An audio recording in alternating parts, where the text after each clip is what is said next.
សត្វអណ្ដែតដូចសែងគ្មានទិសដៅ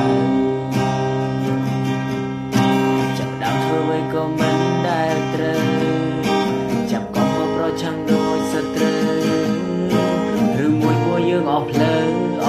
ត្រូវដើរទៅពួកយើងត្រូវបែកគ្នា